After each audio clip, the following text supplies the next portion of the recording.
A&M in the road maroon, Bama in the home white. And here we go for one of the most highly anticipated midseason SEC matchups on the calendar this year.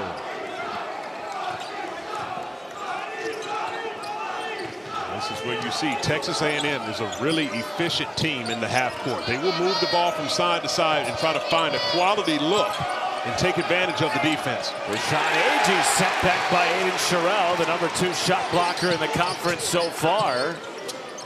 This is just the second time this Bama starting lineup has been used, and Amari Allen back in the starting lineup, coming off his first game returning from an ankle injury. Well, Allen is a really big piece to what Alabama's trying to do. He can do so many things, and you see an outside shot already from Marcus Hill. This is the type of ball game you're going to see some end-to-end action, looking for advantages early in the offense by both of these teams. Two teams that rank inside the top 15 nationally in three-point field goals made and attempted. Expect to see a lot of them hoisted tonight at Coleman Coliseum. It's a team that can get it done by running the offensive team off the three-point line, not allowing them to shoot the ball comfortably.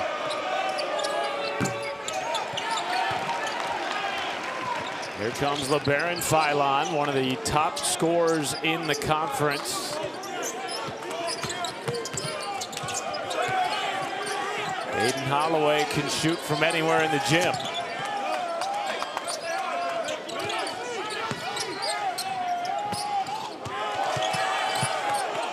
Really good defense by Texas A&M. Right, so with 3 to shoot. Extra pass, heave from Allen. That's just phenomenal work right there for the Aggies. They do a really good job of running Alabama off the line, and they executed right there in that set.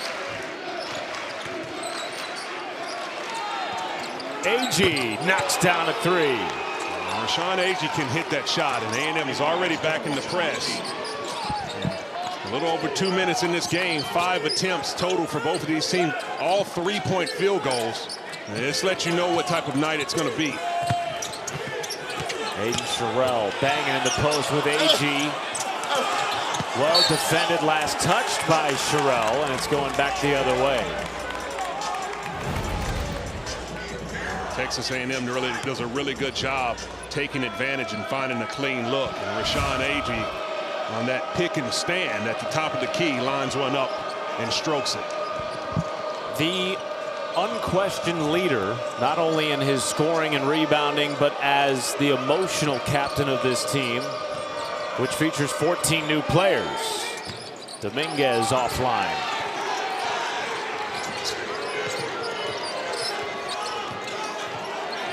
This is you see Aiden Sherrill having to bring the ball up against this pressure as the guards for Texas A&M are denying, not allowing Alabama to get it up with ease. Right, so got away with a push there. Rebound hauled in by Marcus Hill. And Hill takes it coast to coast off the back iron. Holloway pushing the pace for the #1 team in the country in tempo. Good feed inside Sherrill, and he just misses out on a three-point play opportunity. 2 shots coming for the Alabama big man. Well, they call it buckyball, and it dates all the way back to Bucky McMillan's days as a high school coach right here in this state, in Birmingham. 5 state championships, goes to Samford, leads the Bulldogs to their best run in program history.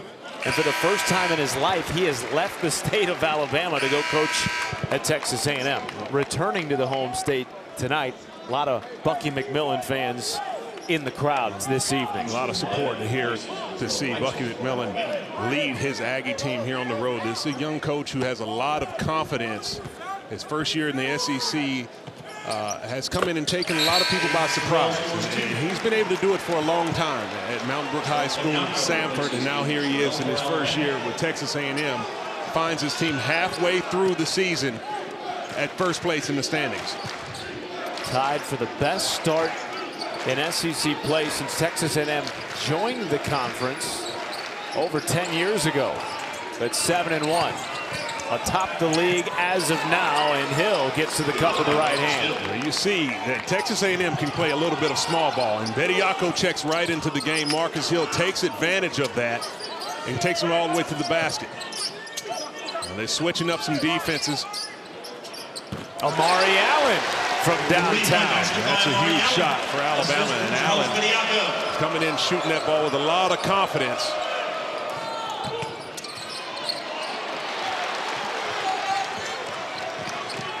Allen, the three-time SEC Freshman of the Week, despite some of the injuries, kicks it out to Millett. That's a three.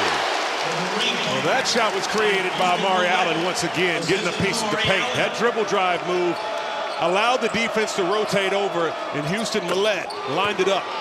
And that is a good sign for Marcus Hill, who is shooting just 15% from three in league games, already his second of the night. Byline, baseline pass, Bediako's first points of the night. The inside in this lineup is where Alabama can have a little bit of an advantage, but they're going to have to get it done efficiently on those dump-offs and then attack on offensive rebounding. Griffin, the former Alabama star, who was a major piece in Alabama's run to the Final Four in 2024 offline. Allen a three. Byline taps it in. Millett couldn't finish. Second effort. And it's picked off by Dominguez. Griffin again left open. Not going to miss that too many times. Beautiful job by the Aggies. The organization in which they came down in transition, and the extra pass by Dominguez to Griffin. Millett corner three. Can't respond. Bediako taps the offensive board. And a fresh 20 for Alabama. Have not seen a shot attempt by Philon till now, and the floater is good for the fourth leading scorer in the SEC. Well, LeBaron Philon is going to have a big game. And it's not just on the offensive end. Defensively, he's going to have to start taking the tone and setting the tone for Alabama. Well, Hill left open again. That would have been tipped by Bediako. And now Amari Allen. Millett. Bediako had the mismatch down low. Alabama shoots the three-pointer. It's one of those possessions you might want to have back. Well, that was stripped by Philon. Excellent defense, 3-on-1. And Bediako hacked by Hill.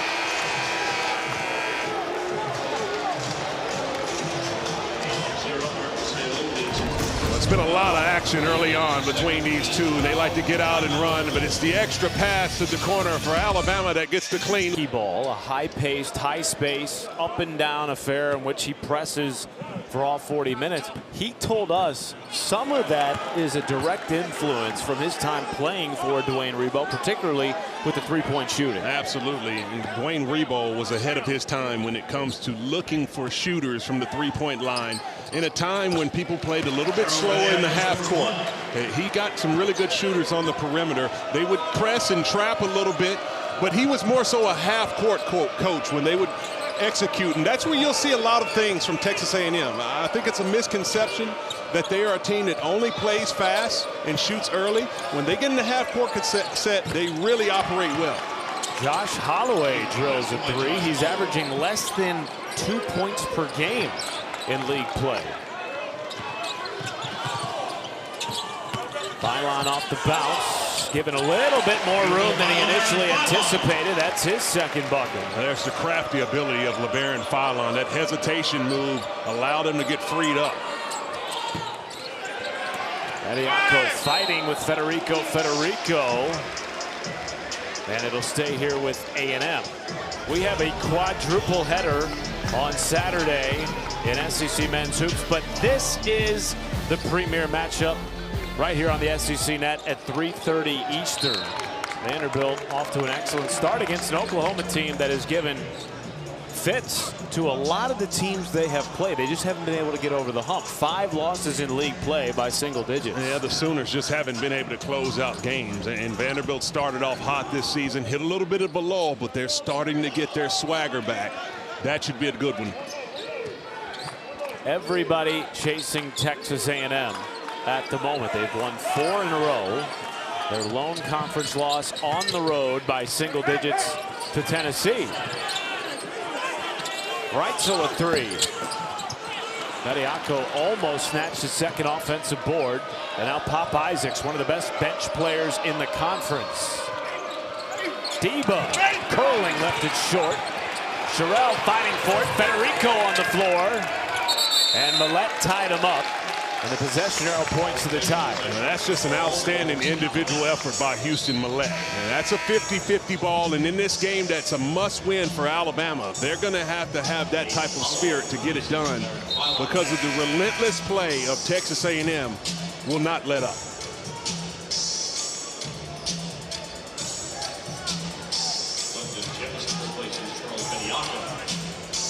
Now, Nate Oates talked about it this week in his preview of this matchup.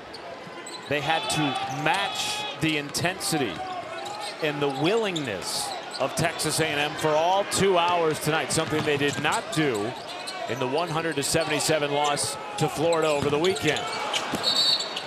And a whistle on the floor. He said that them playing harder is the key. That was addressed this week in practice. So far, we have seen it from the Tide with a slight edge at the under-12 timeout of the first. Level that they expected with this team, but a big opportunity against the #1 team here on their home court. Some of that, of course, is the injuries. Well documented. Just 2 players for Alabama this year have played in all 21 games. Again tonight, Taylor Bowen came into the day questionable. He is on the bench in street clothes, not available for the Tide, along with a host of other season-ending injuries, which has not only affected the lineup on the floor, but who's available at practice from day to day here in Tuscaloosa. Well, listen, the attitude has to be next man up. And you can talk about injuries and players not being available, but the other team doesn't care about the 5 guys you have out there on the court. Alabama is a team that comes in with a big target on their back for many reasons, and mainly because of their talent and high expectations. But you have to step up ready to play. And there's Latrell Reitzel right there knocking one down. He specifically was challenged this week by Nate Oates to be more of a leader. The lone returner from their Final Four team 2 years ago. Isaacs a 3. And a good rebound by Sherrill. You can see even after a make, Texas A&M miss. Texas A&M is jumping into pressure. If you're Alabama, you have to be prepared. Really good job by A&M putting the pressure on and getting back, now playing in the half court. Reitzel off the bounce. Snakes the baseline. Jemison rattles in a triple. That's really good poise right there. They handled the pressure well, got it into the half court, and had enough patience to move the ball from one side to another. Jemison, the recipient of that pass. AG off the window, stopping an Alabama 8-0 run. And now Jemison step through and the kiss. That's an elite level move right there for the freshman. He was going full speed with a really good defender and Griffin on him, and that Euro sidestep move. Great backdoor feed. AG to Isaacs, just couldn't finish over the contact. And now Holloway.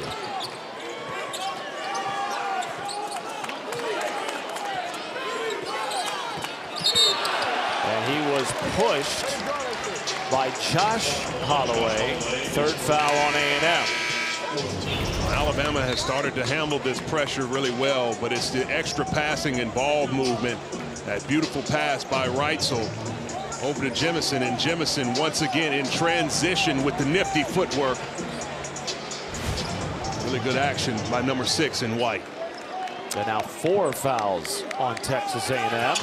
Lob inside to Jemison. How about that for a side out of bounds play? Now listen, we touched on it. It's a next man up mentality when you're Alabama. You've had some injuries and you get an opportunity to play, and this freshman Jemison is making the most of his time.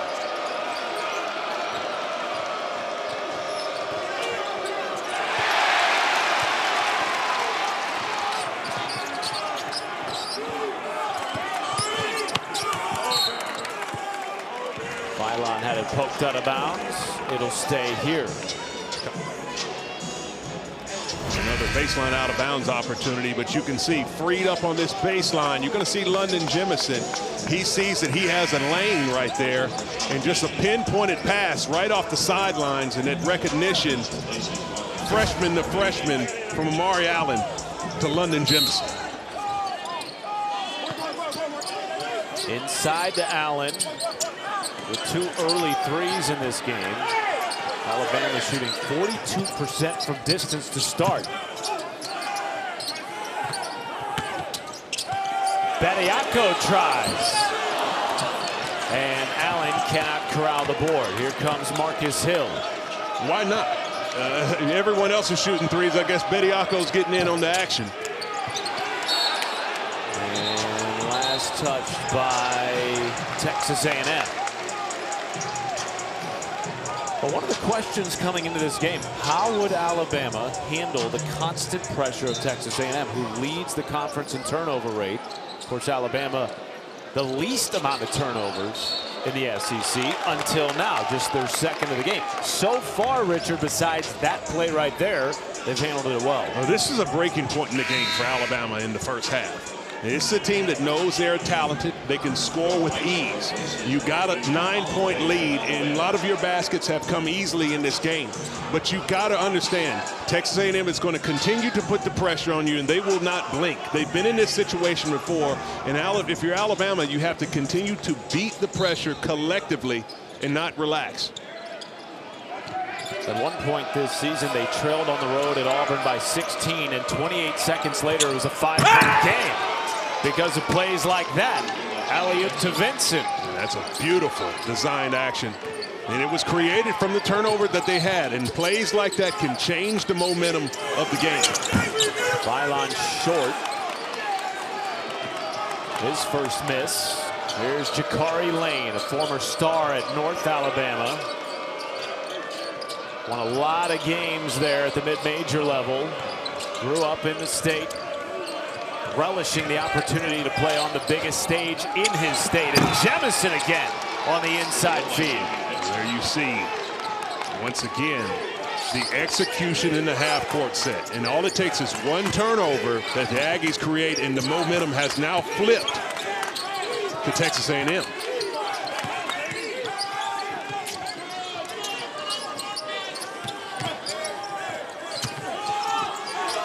Allen relocates for 3.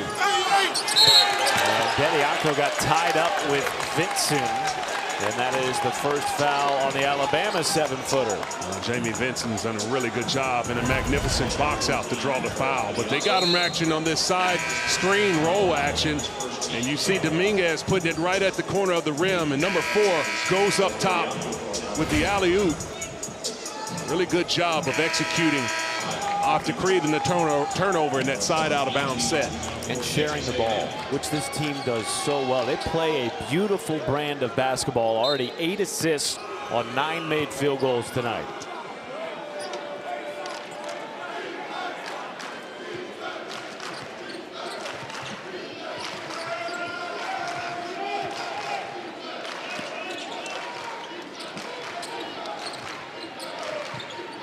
Griffin drills a 3 off the screen by Agee. That's a really good job. Now Alabama's going to have to consider making some adjustments with how they are guarding Rashawn Agee.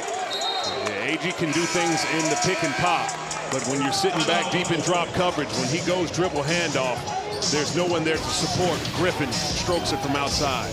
And you can see Sherrell's back in drop coverage. And that's all the turnover turned into a 7-0 run for the Aggies. Not an uncommon situation for this team this year, who has won 10 of its last 11 games. One loss over that stretch on the road in overtime against Tennessee. For Alabama, it's about a 40-minute game of this activity. And this possession is really big coming after the break for the tie. Philon had that tipped by Agee, scooped up by Jakari Lane. Kick out, Clements at 3. A&M leads. You see how quick that the Aggies are able to score and jumping in the press once again. And a foul on Clemens, but Holloway frustrated, Richard, by all of the activity in the backcourt the minute he touches the basketball. Well, check out this long wingspan of Rashawn Agee. He gets a tip on that rejection, and that starts the fast break for Texas A&M. They get out and running. They find the shooter spotted up on the outside, and Clemens strokes one to give the Aggies the lead. They have 7 threes in the first 12 minutes of this game. Sherrill off the back iron, Clemens the rebound. A 10-0 Aggies run over the last 2 minutes. Now watch the execution in the half-court set. Agee hanging in the air, draws 2 shots. This team does a phenomenal job of finding where their advantages are. They can pick you apart with unselfish play. They can do it in ball screen action. They can pin down and find shooters on the perimeter. They can beat you with strong individual efforts and get into the paint and finish with themselves, for themselves or for others. Well, gymnastics takes over the SEC network every Friday night, Richard's favorite night of the week. And what a doubleheader we've got for you this week. Top 10 showdown between Arkansas and Georgia. And then the reigning national champion Oklahoma Sooners taking on Alabama. Faith Torres and company looking for their 4th national title in the last 5 years. This total domination, that's going to be a big one. Run out, Holloway fouled hard by the former Tide player, Ryland Griffin. And Holloway slow to get up. That is the 6th on A&M. One more Bama in the bonus the rest of the first half.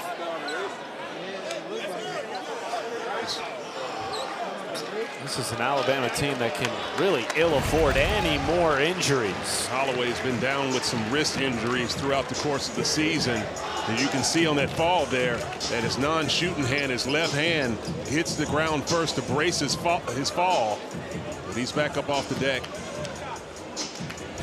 Good thing for him as he lined it up to shoot 2. Like most players on this roster, he has missed time this year. But when healthy and in the lineup, he is among the deadliest shooters in the country, shooting above 47% from downtown in 8 SEC games. Well, he's a difference maker, and he does it in so many ways. His creativity with the ball, you have to respect him and give him distance. He can shoot off the bounce and off the catch. And defensively, he can be feisty as well. But Alabama's going to have a big-time performance for him to get this one done. Still fiddling with that left hand, which took the brunt of the fall. Tied at 29, 6.5 to go in the first half, and a backdoor cut by Pop Isaacs. Beautiful job right there by the Aggies, and the dime by Agee. Jemison responds with a 3. Second of the game for the Alabama freshman.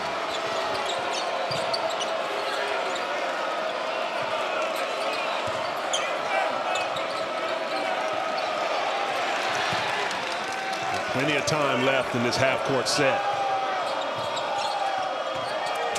Isaacs feeling the defender on his back. So crafty in the lane, a veteran player. It's the many facets of the game that Texas A&M is effective. And they took their time right there to get a good look. Philon got his miss. Out to Holloway. And here comes Isaacs. Home run pass. Josh Holloway had it poked away by Reitzel. And now Aiden Holloway operating for Alabama. Draws a baseline foul on Agee, and now Bama in the bonus the rest of the first half. Holloway drawing the foul with that speed dribble, but look at the dribble moves of Pop to Isaacs. He surveys the court, snakes it, gets a defender on his hip, finds a little bit of a seam, and the seal by Agee gives him the alley he needs to finish. And people watch Texas A&M and you only think the pace of play, the turnovers created, the pressing.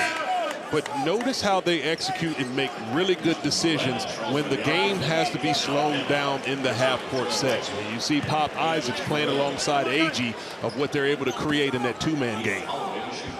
You asked Bucky McMillan an interesting question pregame, which is, what's the biggest misconception you hear about buckyball? And he said, everyone thinks it's just all about pressing and shooting threes, but there's 4 quadrants of the game that they pay attention to and give equal emphasis to during practice over the course of the week. Absolutely. They want to be efficient in half-court offense, half-court defense, full-court offense, and full-court defense. And you're seeing all 4 levels of what they like to execute so far in the first half today. Amari Allen replaces Aiden Holloway for Alabama. A&M has made its last 6 shots after getting down by as many as 9 midway through the first half.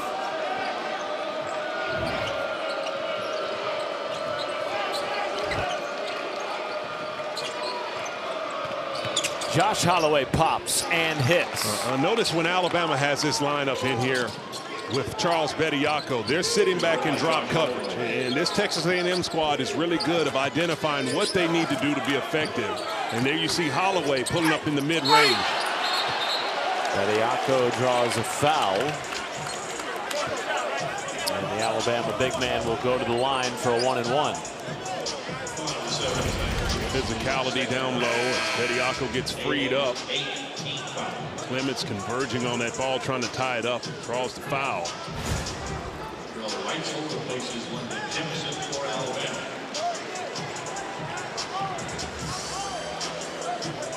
Bediako, previously a 65-game starter at Alabama, part of a Sweet 16 run, 30-win season in 2022-23.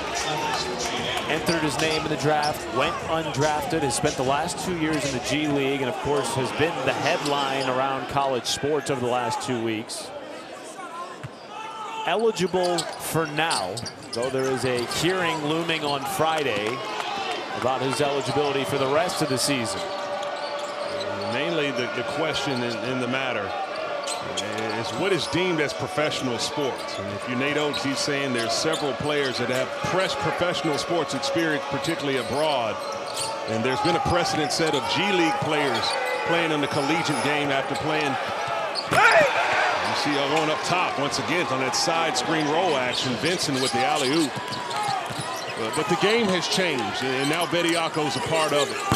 Well, he's going to have to be a difference maker for Alabama if he continues to be on the court.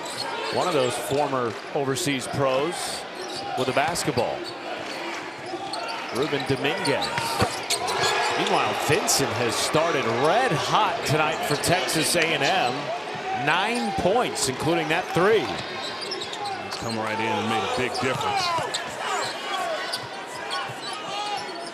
Largest lead of the night for Texas A&M. Fireline set back by Vincent. 7-0 Aggie run over the last 65 seconds.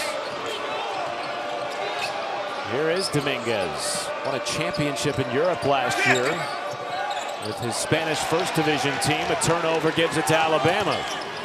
Allen, pitch out, right till 3. Got it. Now that's a big bucket right there for Alabama, and when they needed it most. But it's the defensive end that they're going to have to pick things up. Texas A&M shooting 57% from the field in this game. Amari Allen wants them to take a look at this. Nate Oates looks to his bench. They will review the play on the iPad. Currently a 3 peaks out, and if that becomes a big piece of how this game ends. Well, I think it will. In a game of so many possessions at the pace in which both of these teams play, you're going to need that challenge later on. Amari Allen was adamant on trying to get that one reviewed. Doesn't go in the favor of the Tide, and they've dug themselves a little bit of a hole now in a huge possession. To see what team will make the adjustment. AG left open, short on the 3. Good rebound attempt by Hill, who's had an excellent first half. Now in double figures with 10. Quick 3 from Millett, and responds from the corner. And Houston Millett with his second 3. That's a really big shot right there, and the activity by Texas A&M on that previous offensive rebound putback. AG that time rattles it in from dead away. Nate Oates not happy, immediately goes to the end of his bench and asks Aiden Sherrill to check back in. Well, you have to understand personnel, and Rashawn Agee can knock down that top of the key three-pointer. If you're Charles Bediako, you have to make sure you're much closer on those pick and pop coverages to recover to contest the ball. Jump ball, possession arrow to A&M.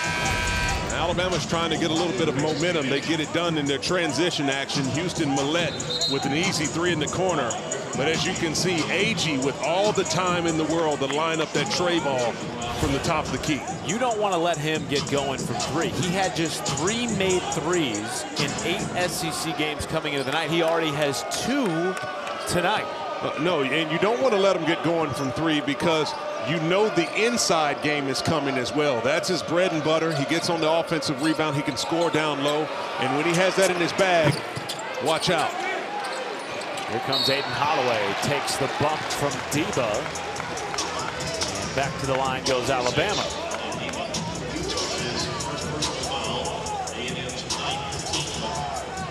One more on A&M, and Alabama in the double bonus for the rest of the first half.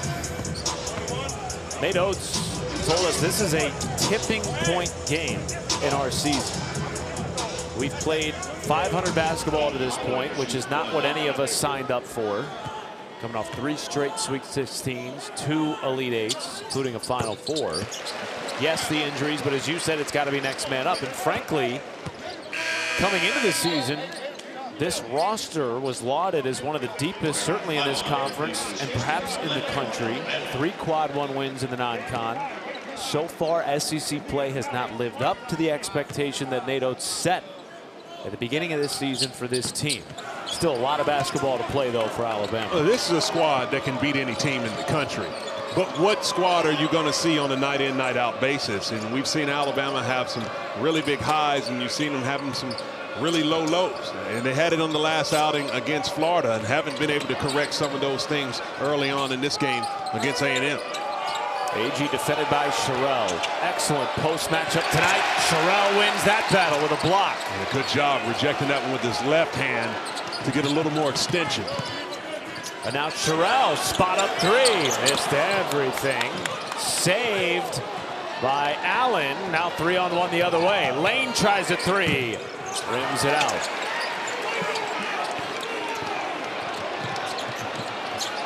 Look at this. You got the big man, Sherrell, handling the ball. This, if you're Alabama guards, you got to want to come get it to help him out. Just relentless pressure by Rylan Griffin. And now 15 on the timer, side out of bounds for Alabama. Not a bad job by Sherrell handling that ball pressure by Rylan Griffin. But if you're Alabama, it's every single possession. You have to have the focus and discipline to continue to bring the ball into the front court together. Almost a 5-second call on Amari Allen trying to get the ball in. Aiden Holloway, a look at the shot clock. 5 to go for Bama. Zipped inside Sherrell, and there was a tug of the jersey by Marcus Hill. The second on the grad transfer from Rockford, Illinois. And Bama to the line for 2 shots. A tough break right there for Texas A&M. And if you're Marcus Hill and you get this switch action with the big man, you want to maintain your discipline and trust your help with Agee coming over from the weak side. You play defense for 25 really good seconds. In the last 5 seconds, not being able to stay committed to the discipline. And I want to go back to the pressure that we saw on Aiden Sherrell. You were a big man at Alabama. I'm not sure if you ever played against a team quite like this A&M team, but I have to imagine as a big man, when you're asked to bring the ball up the floor, how annoying is it to have a pesky guard all up in your grill for 94 feet? Well, the first thing you should do when you're trying to beat a press, and if you're big, is to catch the ball, pivot, turn, and look to pass. And you can advance the ball for many ways, and oftentimes you see a lot of young players, they get it, and the first thing they do is have their head down and try to dribble through the press. But if you pivot and look and try to advance it by way of the pass, you can be much more effective. Extra pass by Dominguez, and it pays off. Rylan Griffin will get 2 free throws. 45-43 lead for Texas A&M. 43.8 to go in the first half. Matt Schumacher, Richard Hendricks, former Mr. Alabama basketball. Now you're telling me if you got the ball at this end of the floor, you had an opportunity to dribble it up, you're looking to pass and not dribble? Absolutely. Come on. You listen, the game you have to play to your strengths. And if you're a big man, you don't want to bring the ball down low to the guards where they can swoop in and make a play. So you want to get your head up, get your hands up, and see if you can make a pass on time and on target. And as soon as you pass, cut and move. So there's so many ways that you can be effective in the game. And you have to be able to have the cerebral approach to use your strengths to your advantage. Team first guy. Meanwhile, LeBaron Philon exiting the game for now with less than 44 seconds to go in the first half. We will keep you posted on his status. Again, Alabama tonight already without Taylor Bowen, who was questionable at the start of the day.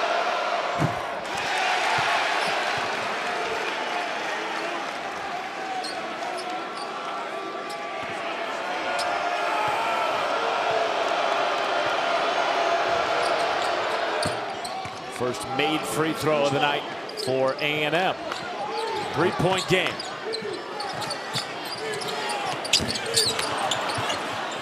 Alabama trying to go for 2 for 1, and A&M not getting into press. Isaacs dribbled that right into the grill of Sherrell. It's a big possession. If you Texas A&M watch, they might have some switching defense in the midst of this action. Watch the communication of A&M as Alabama tries to get organized. You can see them trying to switch things around in the last 10 seconds. Less than a second differential between game and shot clock. Deep three won't go. Wrightsell before the horn. Knocks it in. Tied at 46 at the break in time. Execute in your press breaker. This one's poised for a really good one in the second half. Good news for Alabama. LeBaron Philon back on the floor after he exited for the final 44 seconds of the first half with an apparent thigh injury. Inside Amari Allen, who had an excellent first half, and he is on the board to start the second frame. And that's a good job as Texas A&M comes out and they show a little bit of zone action, and Alabama identifying where the soft spots are and a good strong finish. And you see Amari Allen with that fake cut to the outside. He comes right through the chest of Rashawn Agee and able to finish with the traffic. 8 points, 3 assists, 2 boards for the 3-time SEC Freshman of the Week, Amari Allen. Hill, one of those contributors in the first half for A&M. And here's Agee, and he draws a foul on Sherrell, number 2 on the sophomore from Detroit. See the execution once again. And Texas A&M can be methodical when they need to. That really good dribble drive by Ruben Dominguez, and a dime on the pocket pass leads Agee right into his liftoff to draw the foul at the paint. Reigning SEC Player of the Week. Had 18 points, 15 boards, 7 assists in the win against Georgia. For an A&M team that's off to a 7-1 start in league play, tied for the best since they joined the conference in 2012. And he's a big-time reason for that. A strong body play. Reminds me of a player from Connecticut, Jeff Adrian, in my time. Undersized, but plays like he's 7 foot. High motor, great vocal leader, according to Bucky McMillan, whose team welcomed 14 new players this year. Dominguez inside Agee, draws a foul.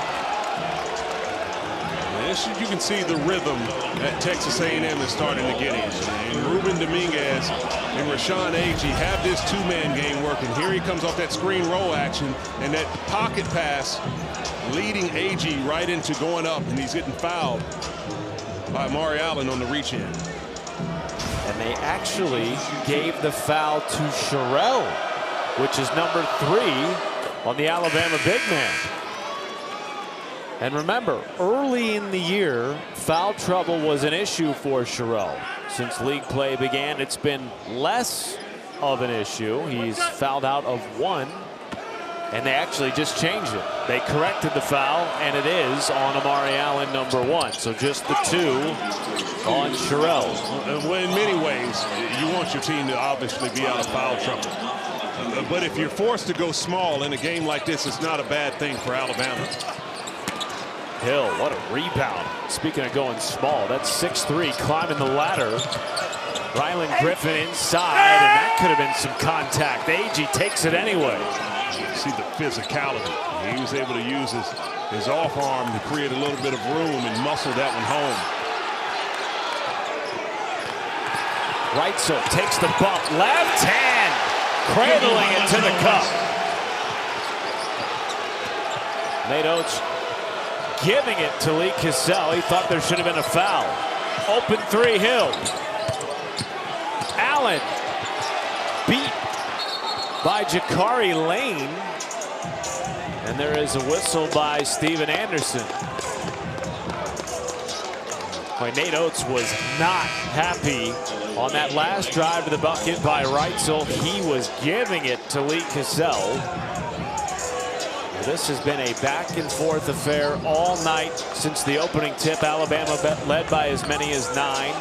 A&M then took a 6-point lead. Well, look at this. You got to shoot. You guys are trying to jock for position. Now watch this press that Texas A&M. They got a 3-man on 2 right here. You can look for Rylan Griffin to jump into a trap. And that's the 3rd foul on Marcus Hill. Now he and Allen have been going back and forth a little bit. Steven Anderson blew the whistle before that inbounds pass to sort of break it up. Yeah, you see it, the chop down by Hill, and then Allen giving it right back to him. But if you're Marcus Hill, this is one where you want to keep your composure. You got 10 points in this game and 5 rebounds. He's a big factor for what Texas A&M is going to do. He had to keep his poise and continue to keep the pressure on for the Aggies.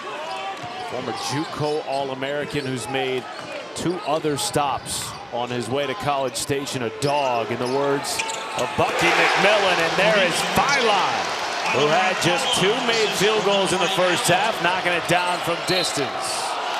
And a foul on Millette. Boy, this feels like it's being called a little bit tighter than we saw to start the game. Still the same recipe offensively. It's drive, get a piece of the paint. Good screen right there by Aiden Sherrill to free things up, in the spacing by Philon. And a little too handsy and physical, Millette. Both of these teams starting to feel a little bit of the energy in the building. Agee blocked by Sherrill.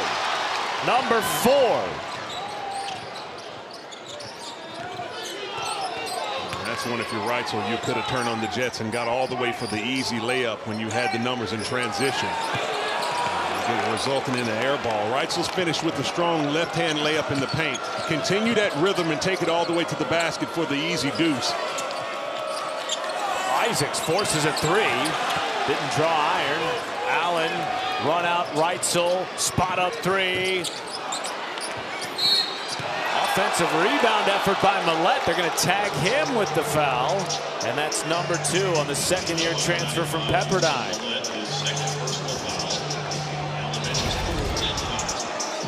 This is already the 4th team foul, Richard, on Alabama. Not even 3 minutes into the second half. A little too aggressive there for Millette, trying to get that offensive rebound. And it was interesting. Bucky McMillan talked to us pregame and said, look, none of the pressure is on us. We're 7-1. We're playing our 5th road game over the first 9 SEC games. We've got 5 home games during the back 9. We're in first place in the league right now, and nobody expected us to be here. All the pressure tonight feels like it's on an Alabama team that is outside of the top 25 for the first time in 2 years. They've lost 2 of 3. And there's some grumblings around Tuscaloosa about how good is this team really, being tested tonight by a very good Texas A&M team. Well, they're really good, and they deserve far more respect than they're getting. They should be in the top 25 of both of the polls, and this is a team that knows if they get this win, I can expect to see some changes in the coming week. But they're not afraid of anyone. And Bucky McMillan is a supremely confident coach. And I think his experience that he had on the high school ranks, where you have multiple roster changes and styles that you have to adapt with, gives him an advantage when it comes to getting the most out of his personnel.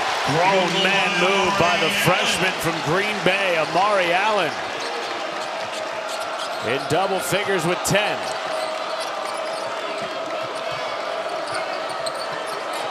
This is where, and they throw that action over to their 5-man. Another physical foul there.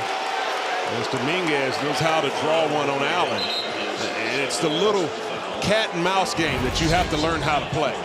You use the pressure of your team against you, and you can see Allen trying to fight over the top of that one. And Dominguez, you reach in, he sells it a little bit. That's a beautiful job offensively by Dominguez. Alabama had just 3 fouls in the first half. They have 6 in the opening 3.5 minutes of the second half. One more, A&M will shoot free throws for the rest of the game. Josh Holloway. It's clear that the message in halftime from Nate Oates was to pick it up defensively. But if you're Alabama, you have to guard without fouling.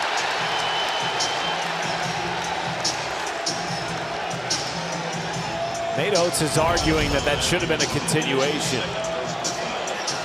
I think they tend to got the right call. The extra step at the last part by Allen will negate the continuation. But nonetheless, it's a baseline out of bounds opportunity for Alabama that they need to execute. They've had some success on their side out of bounds with the alley-oop over the top. But this is a team that's going to pressure into them and can create turnovers on these baseline out of bounds opportunities. So you have to be very careful for Bama. Only 3 turnovers in the game for the Tide against an A&M team that leads the conference in turnover rate.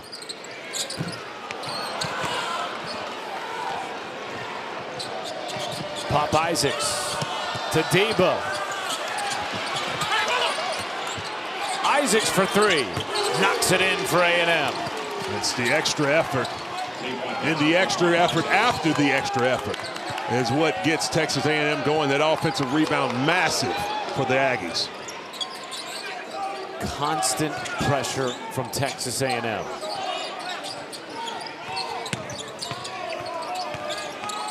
Aiden Holloway slipping past Rylan Griffin like a snake. That was nasty. This is a beautiful job with the individual effort. Wide open 3, Vincent.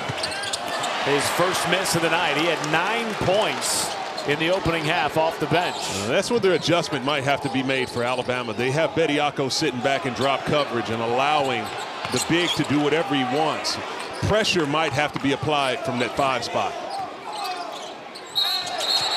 And a foul on the entry pass. A hold on Texas A&M.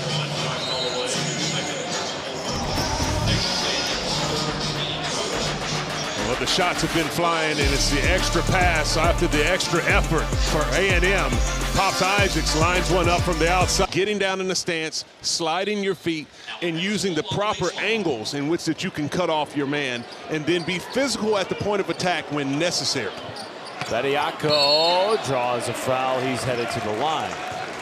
A&M is shooting 49%, Richard. They are 16-0 this year when they shoot better than 40% from the field. Bucky McMillan's team has operated with great efficiency, including going 10 for 24 from beyond the arc. Well, this team is in a groove, and they're playing really good basketball, but it's going to be, can they close this one out in the last 14 minutes and 50 seconds on the road?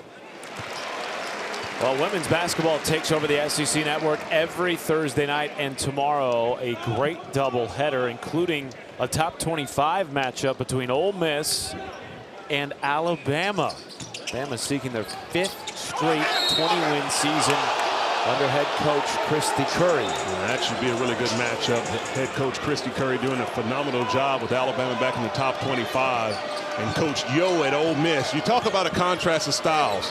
They play elite level defense, and the finesse of Alabama's offense, it's whichever one you want to watch, but it's going to be a good one. Clemens with a 3, the 11th of the night for the Aggies. These two teams both ranked inside the top 15 nationally in 3-point attempts and makes. Alabama averaging 35 attempts a game. Philon rattles that one out and a whistle on the floor. It will go against Jakari Lane. Tough Now the fouls mounting for the Aggies. Tough assignment for Jakari Lane. Talented player transferred from North Alabama. Huntsville, Alabama native. Played for head coach Greg Brown at Lee High School. State champion caliber coach. He has a winning pedigree, and they've been leaning on his play at the point guard position all season. That's great defense by Griffin. And a tie-up and some extracurriculars as Clements stands over Amari Allen, who already tonight has gotten chippy with Marcus Hill. It is just a jump ball, and Clements can't believe it. He thought he was fouled and had clear possession of the ball. Nonetheless, it'll be tied basketball. No, I beg your pardon, A&M basketball. You want to see the sense of urgency in this game. Both of these teams understand the magnitude of this one. Texas A&M not backing down for anyone, and Clements ripping out that jump ball, the possession back to the Aggies. Backdoor feed. Isaacs missed, and he's down behind the plate. Numbers for Alabama. Catch and shoot three. Holloway drills it from the corner. That's a big basket that Alabama needed the most. And Isaacs not able to convert on that backdoor cut. Alabama with numbers coming down 5-on-4. Able to take the advantage.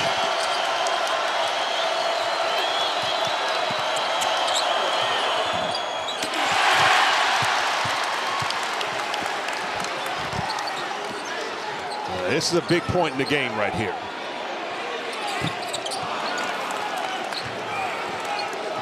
Alabama's trying to see if they can get some things going. A&M has weathered all of the storms that Alabama has tried to put together. We see them execute once again. Rebound effort by Allen. There's a foul on the floor. Rylan Griffin won that battle. 3 fouls on the Alabama freshman. The recipe has always been drive and kick, and a really good recognition right there by Amari Allen, as Alabama had the numbers advantage. A wide open Aiden Holloway in the corner makes them pay.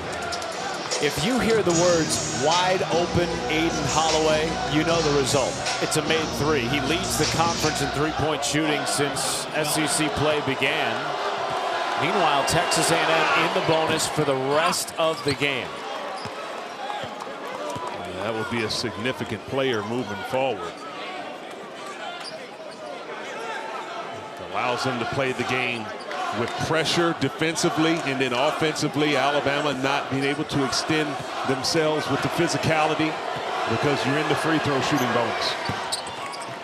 Pair of makes for Griffin.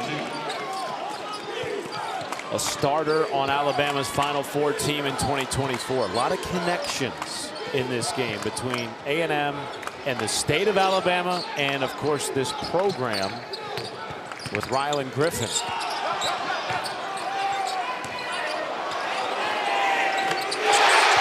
Millett from downtown.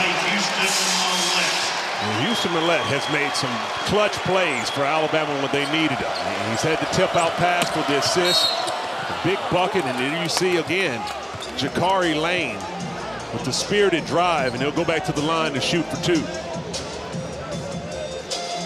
Speaking of Alabama connections, Jakari Lane, as you referenced, a 2-time state champ.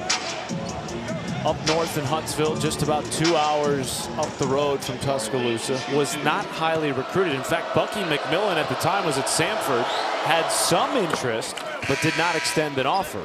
It was just North Alabama that gave him a chance to play Division I basketball. And now, tonight of all nights, he has a chance to compete as an opponent on the biggest stage in his home state at the flagship school. Well, this kid's been a winner on all stops, and he got his start at Lee High School in Huntsville, Alabama, under Greg Brown, who's the father of former Missouri player Kobe Brown, who was drafted in the first round of the NBA draft a few years back.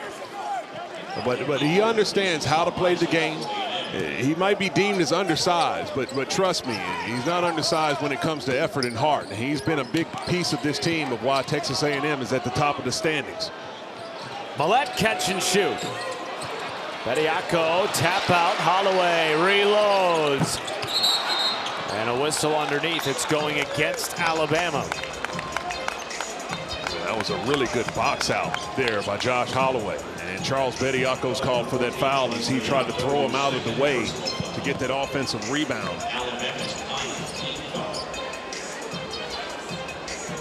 Well, the fouls really stacking up here for Nate Oates' team. Multiple players with at least 2 and 2 players with 3 fouls, Millett and Allen.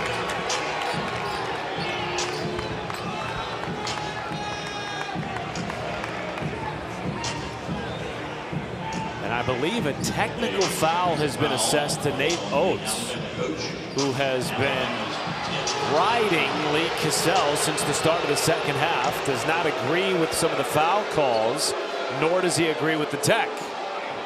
This is a massive call for Nate Oates to get a technical foul. He said he doesn't even know what he said. Lee Cassell, right-hand side of your screen, has had enough. I mean, these two have been conversing heatedly since the beginning of the second half. Griffin knocks down the first. This has the potential to be a major swing. Points-wise and in terms of momentum. You get the 2 technical free throws. Then you get the foul shots because of the Alabama foul. Then you get the basketball if you're Texas A&M. Well, that's one, if you're Nate Oates, you wish you had back. And he's puzzled a little bit of why the technical was even called. But in these moments of pressure for everyone, you have to maintain the poise that you need to have. It's a game that's going to be a dogfight coming down to the last possession, last so many possessions of the game. And you want to be dialed in.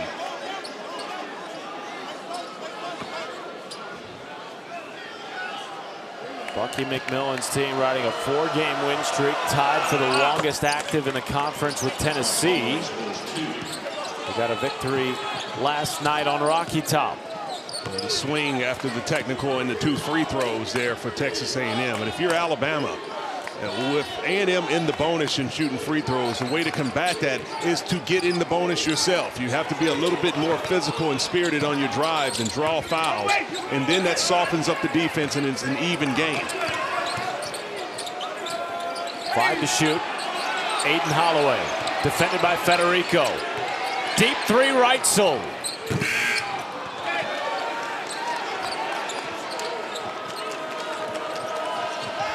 A&M in the midst of a 6-0 run, despite no field goals over the last 3 minutes. Until a deep 3. That's a big shot right there.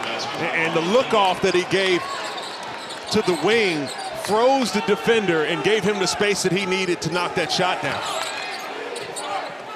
Millett knocks in a response. Houston Millett in double figures with 12. Well, Millett has made the response bucket every single time. And it looks like Texas A&M is going to try to make a timeout here to see if they can come up with some strategy to keep their momentum going.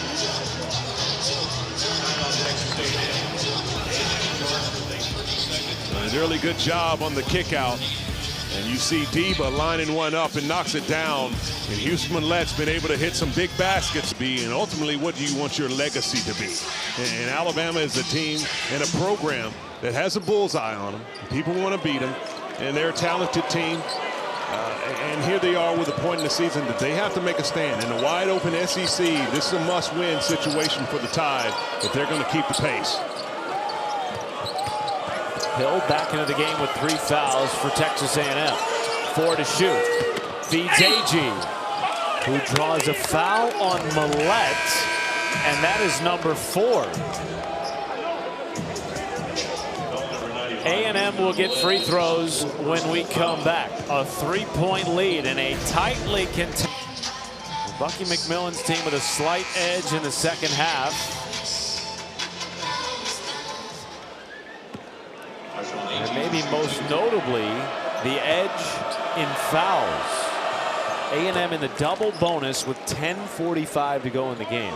How does that affect you, if at all, if you're Alabama, in terms of the way you defend the Aggies the rest of the game? You just have to play the game. And yes, it does take a little bit off of you what you can do as far as aggression is concerned. But it's a lot to worry about, because offensively you have to figure out how you're going to attack the defense of Texas A&M.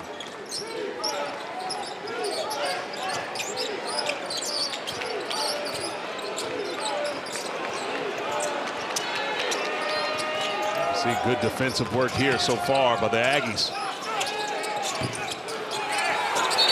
Sherrill, offensive rebound, foul on the floor against A&M. That is number 6 on the Aggies, and the second on Rashawn Agee. There's an area you're going to get back into the game for Alabama. It's going to have to be with your offensive rebound. You have a size advantage, and you know that the shot is coming up from the 3-ball. So you have to do a really good job of trying to watch the rotation of the ball and find where it's going to go and position yourself for the offensive rebound putback. Aiden Holloway got his own miss. Third opportunity this trip down the floor. Jemison cannot pay it off. 3 3-point misses for Alabama on that trip. They have not shot it with the same efficiency as they did in the first half. They made 9 threes over the opening 20 minutes.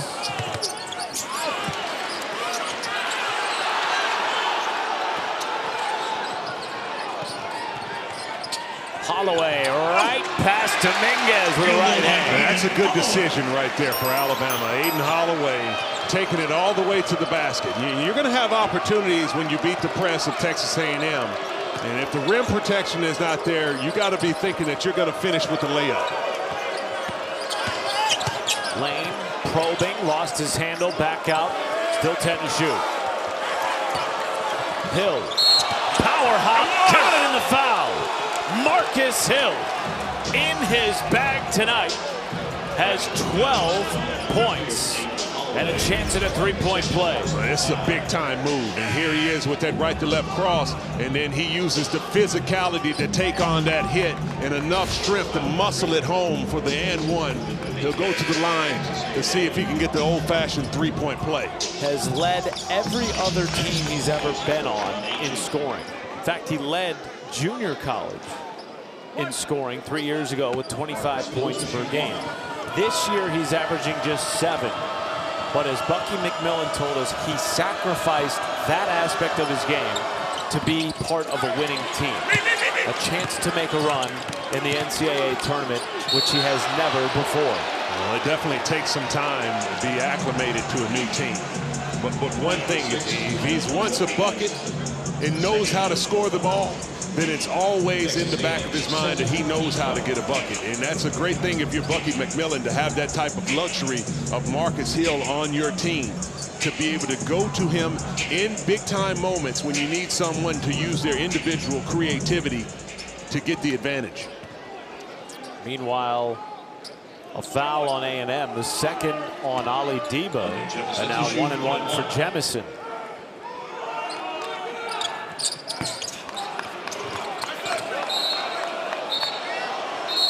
Ball was last touched by A&M, so it'll stay here. And if you're Alabama, this is perhaps the turning point game that Nate Oates built it at Auburn. Major rivalry game, of course, against an Auburn team that has found something, Richard. Then you're at Ole Miss, never an easy place to play. You've got a top 25 Arkansas team at home coming up down the stretch. Inside, Sherrill rejected by Griffin, but fouled. And Alabama will go back to the line. On down the line, it doesn't get any easier. That's life in the SEC.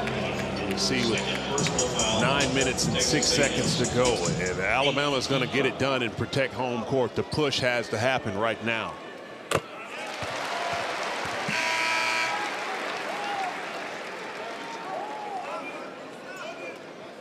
Clements replaces Holly Debo for A&M. Substitution for Texas A&M. And of course, when you substitute, you are able to bring in shooting from all of your positions. Clements has been able to knock down 2 3-pointers. You have to know where he is as they get ready to execute in their half-court offense.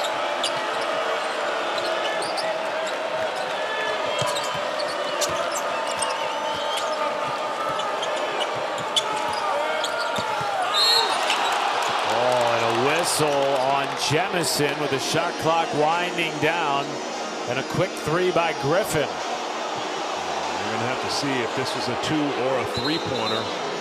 They're going to look at it. Lee Cassell was pointing at the 3-point line. He initially thought Griffin was behind it, and it did look like that right foot stepped behind the line just before the whistle was blown. 2 shots for Texas A&M. Right there. Yeah. That's going to be a 3-pointer. That's going to the line for 3 shots for Rylan Griffin. Another foul for Alabama. Again, they had just 3. After review, the ruling on the floor is overturned to a 3-shot foul. 3 shots for Texas A&M. They had just 3, Richard, in the first half. They already have 11 with still 8:44 to go in the second half. And now 3 shots at the line for Rylan Griffin, who has been on a tear during this 4-game win streak for A&M.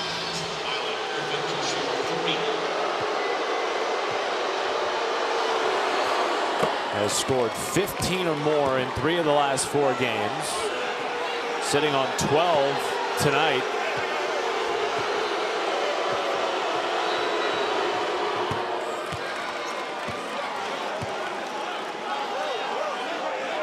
Spent 2 years at Alabama, including a run to the Final Four before transferring to Kansas last year. Did not have the role he anticipated. Sought a different environment, and he's found it with Bucky McMillan. Well, Kansas didn't fit his play style, and now he's in a system that will accent what he's able to do, and Rylan Griffin has been able to be impactful for the Aggies. Holloway almost lost it, hounded here by Lane, and he has to burn a timeout. You see the defensive intensity. And they're denying the ball to LeBaron Philon, not able to get it. Get Aiden Holloway trapped in the corner. And Alabama's got to make a decision how they're going to handle this pressure. It's nonstop from the Aggies. Tied for the largest lead of the game for Texas A&M. We'll be right back after this.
Alabama now down to just 2 timeouts, Richard, after Aden Holloway had to burn one with 10 on the shot clock because, as he has been all night, he was hounded by Jakari Lane. What is the cumulative effect of that constant Bucky McMillan pressure? It can wear you out, and it wears you out not only physically but mentally. And if you're Alabama, it all starts with the attitude. You have to have the proper attitude to get the ball inbounds, and you have to want the ball. And then when you get it, can you play through the physicality for the entire shot clock and find a quality shot? 2 to shoot. Philon had to hoist, and he hits. Finally in double figures with 10. The 4th leading scorer in the SEC makes it a 3-point game.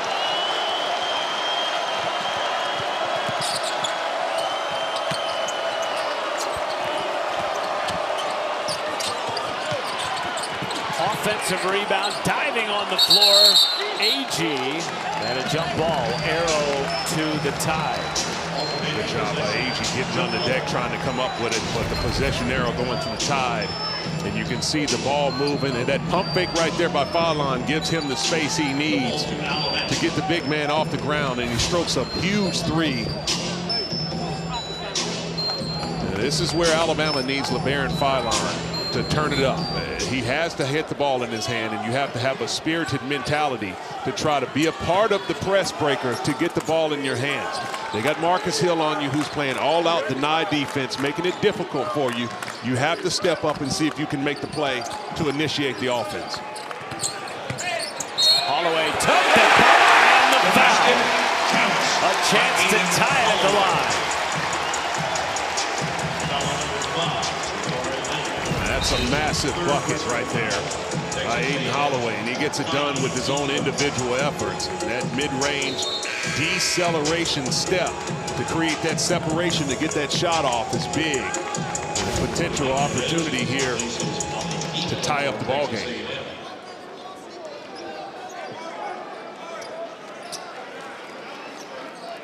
Aden Holloway to shoot 1.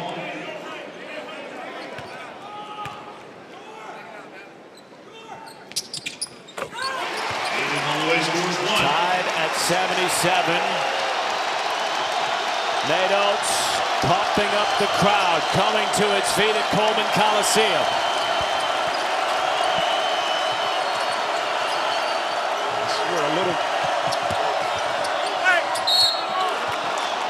That's a really good recognition right there. And it's the adjustment for Alabama when they throw that ball to Rashawn Agee. They've been electing to play off of it.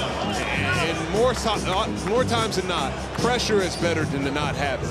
And Aiden Sherrill's backed up. That gives Agee the space to throw a clean pass on that back door right there to Ruben Dominguez. Great execution by Texas A&M. Quadruple header in men's hoops on Saturday on the SEC Network, featuring Duke Miles, Tyler Tanner, number 15, Vanderbilt hosting Oklahoma. The balanced Vandy scoring mixed with their interior defense. They have been a formidable opponent this year in the SEC. Mark Byington's really done a tremendous job in his 2nd year in Nashville. That team is doing what they have to do to keep pace at the top. Well, that was getting close to a 5-second call, and then a foul on Jakari Lane will send Bama to the line, and the foul trouble mounting for both teams. That's number 4 on Lane. There are too many players to count with at least 2 fouls. 3 Alabama players with at least 3. And multiple Aggie players with at least 3. Well, this is the part of the game. Well, how much will your depth on your bench come into play? You might have some players who have not been able to play extended minutes. And in the clutch time, will they be able to come in and continue to execute the assignment efficiently and effectively when you need them most? A&M all year has had the edge in bench play. Top 10 in the nation in bench scoring. They have 10 players averaging at least 12 minutes played per game. Holloway gives Alabama the lead.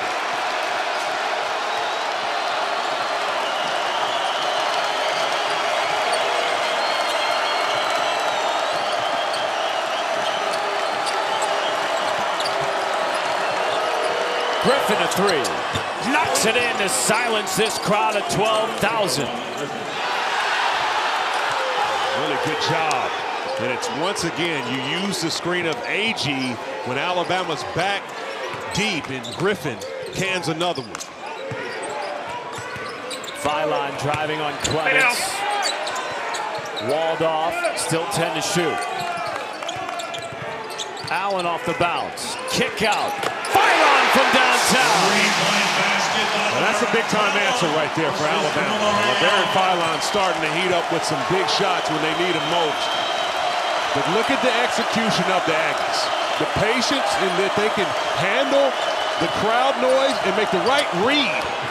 And Jakari Lane on the read by Agee. That's beautiful right there. And Jakari Lane, he set up that V-cut like he was coming to receive the ball, and then a dime on the back door, pinpointed pass by Rashawn Agee. Phenomenal. His third assist of the game.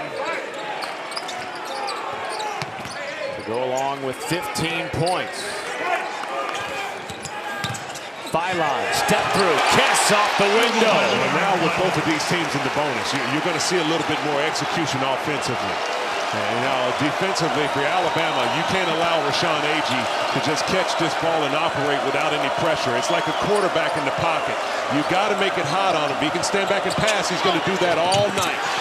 Up and under won't go for Lane. Trying to get back into the play. Philon. Walled off by Hill, who's played excellent defense on Philon all night. Really good defense by Hill.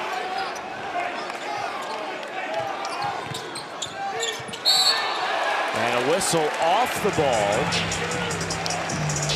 It will go, I believe, against the Aggies. It's the third foul on Zach Clements, and Alabama is going back to the line. The free throw line will be interesting from here on out. Well, a lot of time left, and that foul was drawn right there by Aiden Sherrill with his spirit in which he rolled to the basket. And these lineups that Texas A&M has in the game, they can switch all the ball screen action and really switch the off-ball action as well. And they will cross-match with a big on a little. And that time, Sherrill's physicality was able to force the foul. Both teams in the double bonus, both with a pair of timeouts. 20 of A&M's 24 free throw attempts have come in this half. They got Alabama into foul trouble early. In fact, they were in the double bonus at the 10:45 mark. As Sherrill exits for now to a standing ovation. And Alabama getting a little bit of full court pressure, token pressure. And it's the chess match of both of these two coaches. Last 5 minutes. Who's going to be the last one standing? Isaac's turnaround floater short. Holloway the rebound. And he's fouled by Isaacs.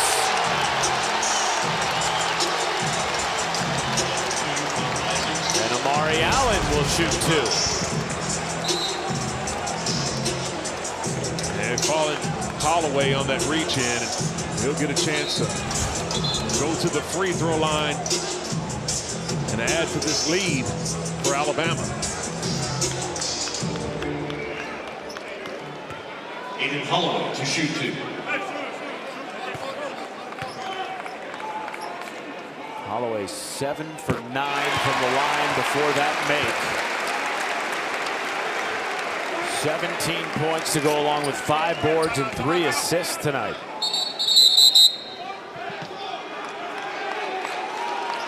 And a whistle by Steven Anderson. Nate Oates confused by the whistle.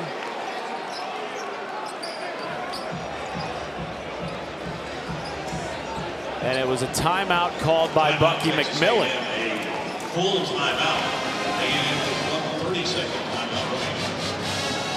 So one timeout left for Texas A&M, who's been on the wrong side of a 16-6 run over about the last 4 minutes. Well, this is where you see these two staffs talk about the adjustments that they anticipate coming. Now, Alabama in their previous possession showed a little bit of a token pressure defensively.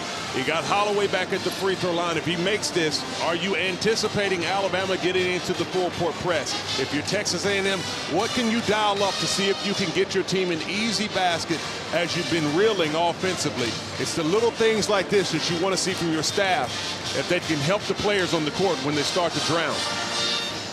Monster schedule coming up for Texas A&M, including welcoming the reigning national champs to their home floor on Saturday. Alabama has a couple of big ones upcoming, including on the road at Auburn this Saturday. Nate Oates said this was a tipping point game for his team. There have been major swings each way. Alabama leading by as many as 9 in the first half. A 6-point lead for A&M just a few minutes ago. 28 made threes by 2 of the premier three-point shooting teams in the country. We thought this had the ability to be a track meet. It has lived up to that and much more. With 4:46 to go, Aiden Holloway will get one more free throw in a 5-point game. It's a track meet it's been. Who has enough kick left in them to finish it out? I see what you did there. You see that? I wasn't a track star, but I enjoyed watching it. That's for sure. As we have enjoyed watching this one tonight, here is Jakari Lane on the handoff. There was some contact there, no call.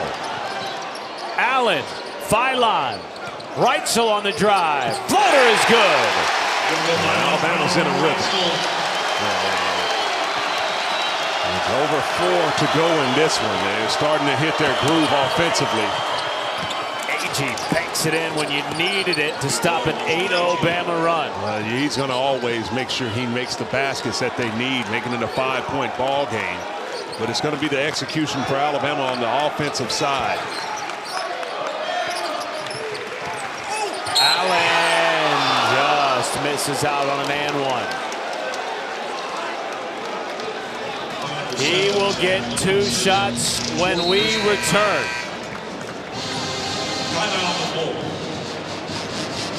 A lot of action coming up in this one, and the action on the Strong's win, Texas A&M had the momentum and had a big edge to keep Alabama into the game. But both of these teams sharing the ball tremendously well. 20 assists for Texas A&M to 18 for Alabama, and many of those have been to pass it to the 3-point line. 2 shots for Amari Allen. Another terrific night for the superstar freshman, who last year was the Wisconsin Gatorade Player of the Year.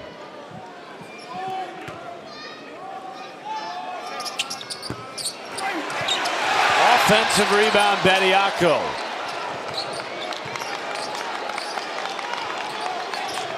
This lineup, you have switched down on the outside. Agee, the rim should be open. Almost a pick by Lane. Great defense by A&M's point guard, and he wins it back for the Aggies, who had just missed out on a defensive rebound that would have finished the possession. That's a terrific job right there by Jakari Lane, and he saw the ball and went right after it to tie it up. That's a really big possession to win right there for Texas A&M. After the missed free throw and the offensive rebound, a phenomenal response.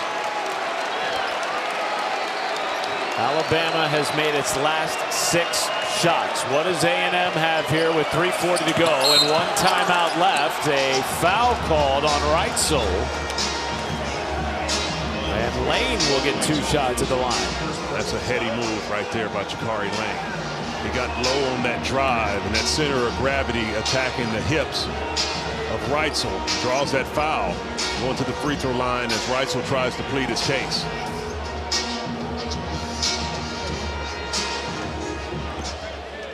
The impact of Jakari Lane on this A&M team cannot be overstated. He's been playing the last 4 minutes of game time with 4 fouls. Bucky McMillan has no choice but to leave him on the floor because of how much he does for this team on both ends. He's a winner. He's been doing it for many years. That North Alabama team that competed at the top of the ASUN, big reasons for what he was able to do. And now perhaps a little offense-defense substitution. Lane will go to the bench with 4 fouls as Josh Holloway comes on.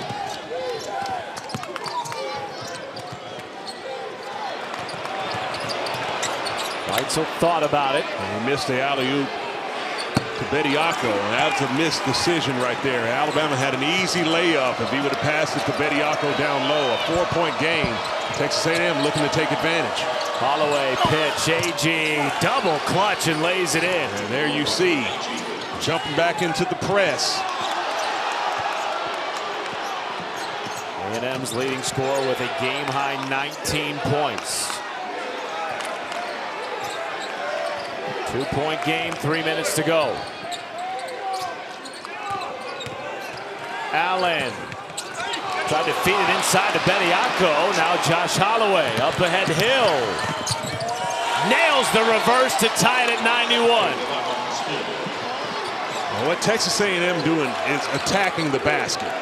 And you know, both teams in the bonus. And here they are. And that's a savvy play. Bediako draws that foul right there as he goes up to set the pick. And Federico a little too physical. On the flip side, getting out in transition, and Hill with the sauce and the English on the reverse layup. Boy, has he been good tonight. 14 points, 5 rebounds, excellent defense on LeBaron Philon, particularly in the first half. And now Charles Bediako in just his 4th game this season. At the line, misses the first. 6-0 run for Texas A&M. Understanding that they can get easy buckets, drawing the foul, attacking the basket, and getting all the way in. Alabama settling for some outside shots. 2 minutes and 37 seconds. Strong drives to the basket will be the difference in this game down the stretch.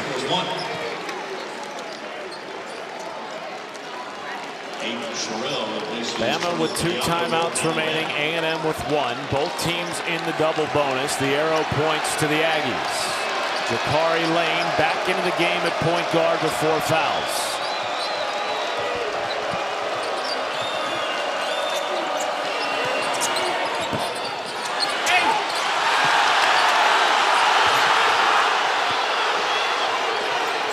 It's a big possession here for Alabama. Reitzel.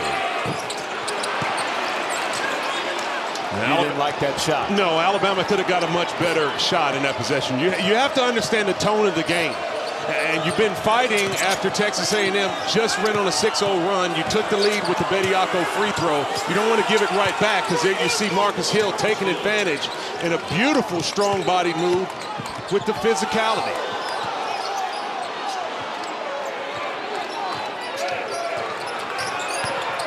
Philon on the drive, takes it right into the chest of Lane for 2. Now, this is how you play the game, and both of these teams have to know. No one wants to foul. If you're Texas A&M, attack the basket. Something will be there. AG banks it in. A 21-point performance for Rashawn Agee. Philon back the other way. Left it short. Bobby's on the deck for the ball, and it's going back to the Aggies. We touched on the strong and spirited drives, and A&M in the screen roll. Agee finishing through the contact, and this one is a big basket, but it looks like it's going to be flipped around as this call was reversed out of bounds off of Texas A&M. Baseline out of bounds opportunity for Alabama. And that's a big reversal because Nate Oates does not have any challenges remaining. He was unsuccessful with his challenge in the first half. So a second life here for Alabama on this possession. Reitzel pays it off from distance. That's a huge shot by Latrell Reitzel. 1 minute remaining. Two-man game with Agee.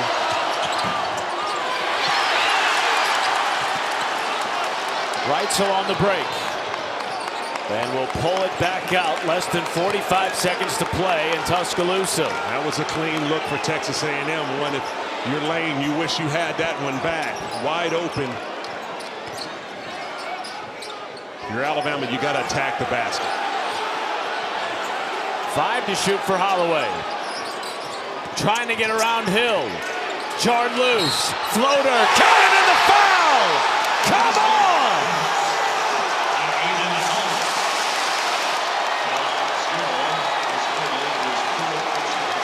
A circus shot for Aiden Holloway.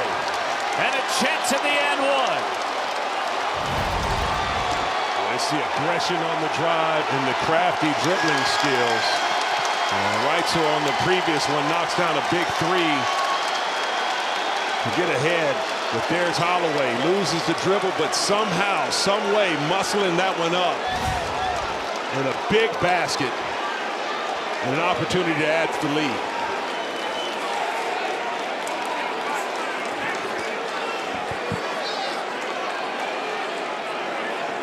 This game was billed as must-win for Alabama. Nate Oates said as much.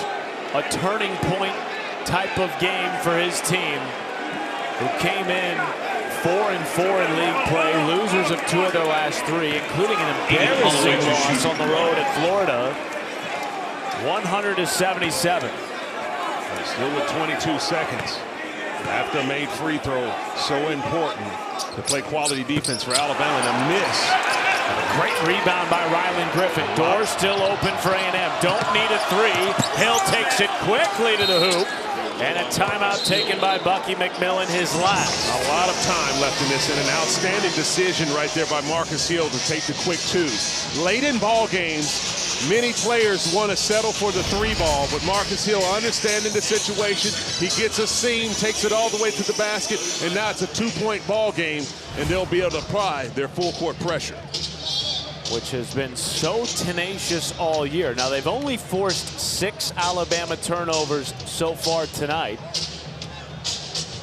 Well, head coach Bucky McMillan is trying to make sure his team knows what to do. Now, if you're Nate Oates, what do you draw up? Do you take the gamble and draw up some type of play where you run your team long to throw it deep to see if you can steal an easy layup? Or do you just try to get the ball in and have enough discipline and poise to play through the foul contact and get the ball into the front court and try to execute? How much time do you give yourself if you're Texas A&M here to go after the ball before fouling? Well, it's plenty of time left in this game. It's a 2-point ball game. And the way that they can throw their traps on, you want to see if you can get a steal initially, or first off, you want to try to get a 5-second count, which this team can do.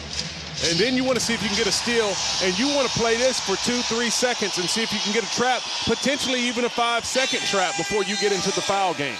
And 15 seconds with these 2 teams is an eternity.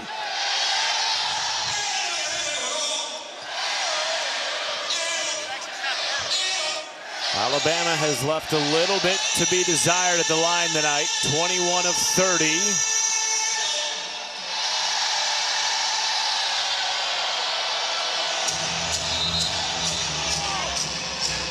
Coleman Coliseum with 10,000 plus on their feet.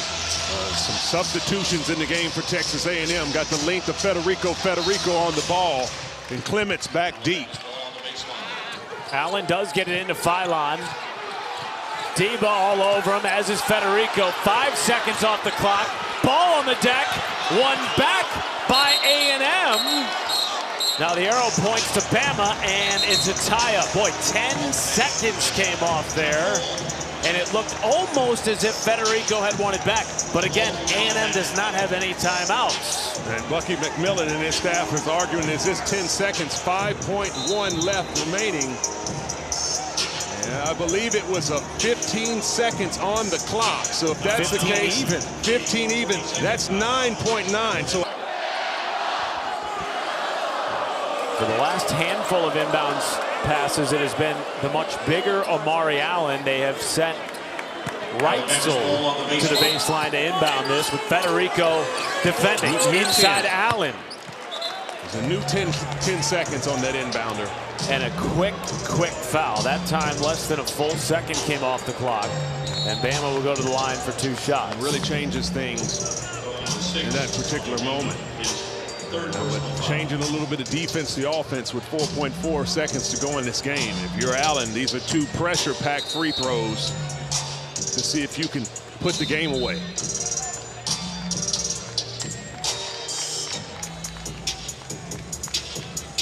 Amari Allen is 73% free throw shooter. Tonight, though, he's just 1 for 2.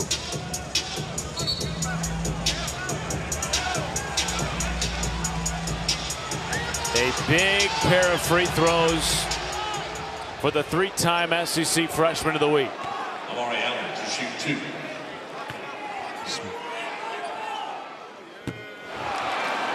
Small lineup in for Alabama, as now there will be a lineup change. If a made shot, you have to look if you're Texas A&M. I mean, no timeouts remaining. Or what are you going to do? You have a lineup in that has to know what they're going to do if this is a make or a miss. And does the thought cross your mind, if you're Nate Oates, to foul if you make this shot? Or is there too much time left for Alabama? If he makes it, I would not. This is a game where you have to be able to try to get out of here. You don't want to play around with it. A little bit of pressure's on. The Texas A&M has to look to execute. Great job by Lane taking his time. He is able to move on the baseline inside AG, pitch back, and they do foul. Wow. With 3.4 remaining and a 3-point lead, now A&M goes to the line. And put Rashawn Agee on the line. And this looked like a really good design play as they were going with the pitch back right to Lane to get a speed dribble up the court. Houston Millett has fouled out. Meanwhile, AG, a 78% free throw shooter, will get 2 for A&M.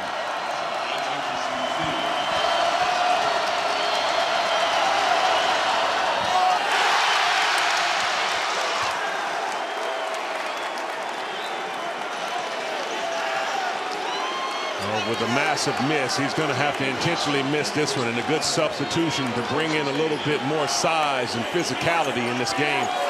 If he gets this rebound, you keep your eye on Ruben Dominguez and on Rylan Griffin. They're going to have to kick it out to see if they can get a 3-ball.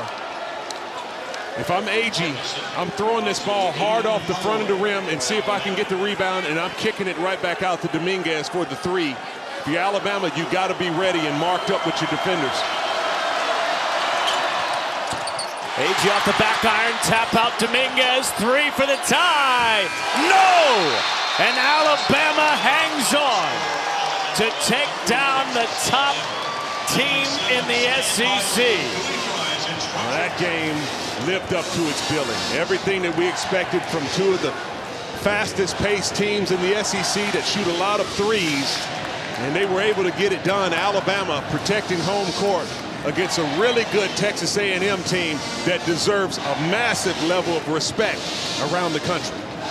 Just the 2nd loss in SEC play for A&M this year. Both of them have been by 5 points or less. Hard-fought game by the Aggies, but at the end of the day, Richard, as we talked about, this felt must-win for Alabama. And boy, did they play with that urgency over the final 4 minutes. Well, it keeps them in the mix, and they really needed it. They got some